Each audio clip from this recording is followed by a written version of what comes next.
At its peak in the late 90s, Blockbuster owned over 9,000 video rental stores in the United States, employed 84,000 people worldwide, and had 65 million registered customers. Once valued as a $3 billion company, in just 1 year, Blockbuster earned $800 million in late fees alone. Blockbuster Video, wow! But fast forward a decade, and Blockbuster ceased to exist, having filed for bankruptcy with over $900 million in debt. So, what happened?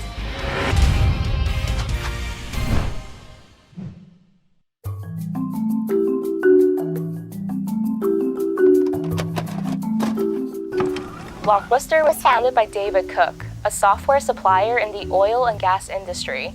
After studying the potential of a video store business for a friend, he realized that a well-franchised chain could grow to 1,500 units. And so the first Blockbuster store opened in Dallas on October 19, 1985.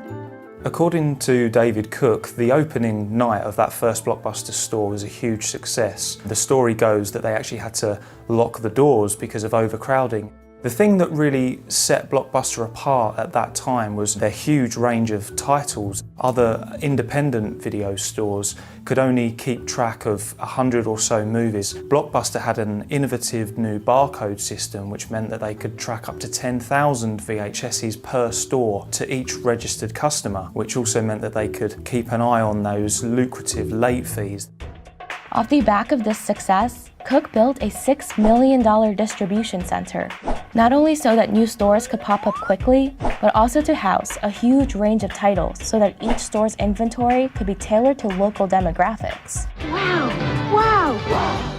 In 1987, Blockbuster received $18.5 million from a trio of investors, including Waste Management founder Wayne Huizenga, in return for voting control. But after 2 months of intense disagreements, Cook left Blockbuster and Huizenga assumed control.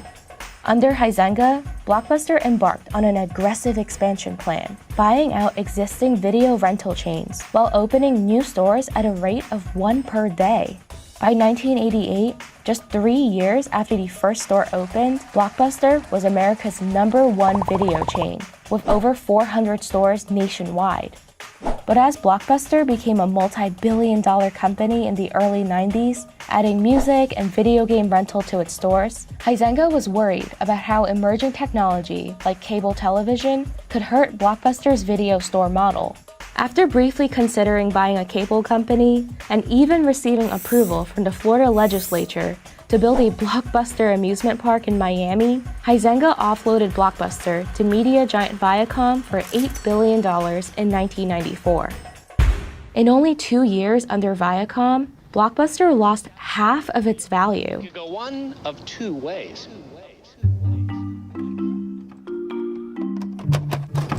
While Blockbuster and its new boss, John Antioco, focused on brick-and-mortar video stores, technological innovations meant that competition was on the rise. In 1997, Reed Hastings founded Netflix, a DVD-by-mail rental service at the time, in part after being frustrated with a $40 late fee from Blockbuster. 2 years later, having passed on an opportunity to buy Netflix for $50 million, Blockbuster teamed up with Enron to create a video-on-demand service. In a deal that saw Enron do most of the work, a robust video-on-demand platform was successfully built and tested with customers. But it soon became clear to Enron that Blockbuster was so focused on its lucrative video stores that it had little time or commitment for the video-on-demand business. As a result, in 2001, Blockbuster walked away from the first major development of wide-scale movie streaming. Within a few years, Netflix and other competitors began to eat into Blockbuster's profits, not by undercutting it, but by reimagining video rental in the digital age.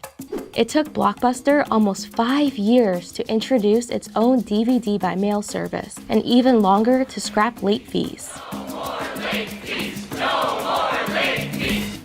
By that time, Netflix had amassed almost 3 million customers, had no store overheads, and was preparing to launch its revolutionary streaming service. Blockbuster's troubles continued through the mid-2000s. After parting from Viacom and experimenting with in-store concepts such as DVD and game trading, Blockbuster was in the midst of an identity crisis. In 2009, Netflix posted earnings of $116 million. Meanwhile, Blockbuster, with its continuing business problems and legal battles, lost $518 million. On July 1, 2010, Blockbuster was delisted from the New York Stock Exchange.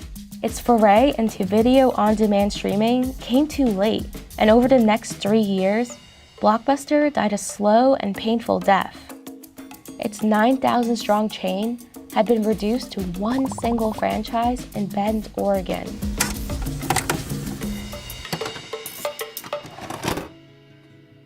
As a result of Blockbuster's complete shutdown, one can only speculate about what could have been for the once home movie giant. They were too busy making money in their video stores to imagine a time when people would no longer want or need them. And in a bid to rescue their business, their answer at the time was to fight fire with fire. At one point, they even opened up rental kiosks, a little bit like a vending machine. But all of these attempts were based on either outdated technology or outdated business models.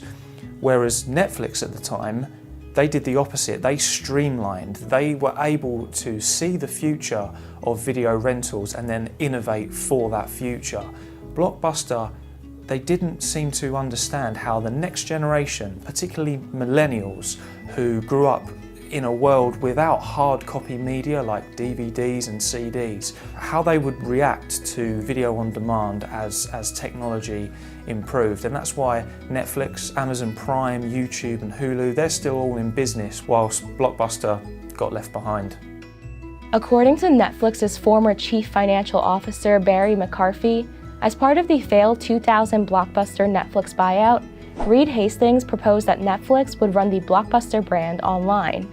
If that deal had been successful, and Hastings had replicated Netflix's innovation for Blockbuster, the face of home video would likely still be blue and yellow. The last ever Blockbuster movie was rented on November 9, 2013. Fittingly, the film in question was This Is the End.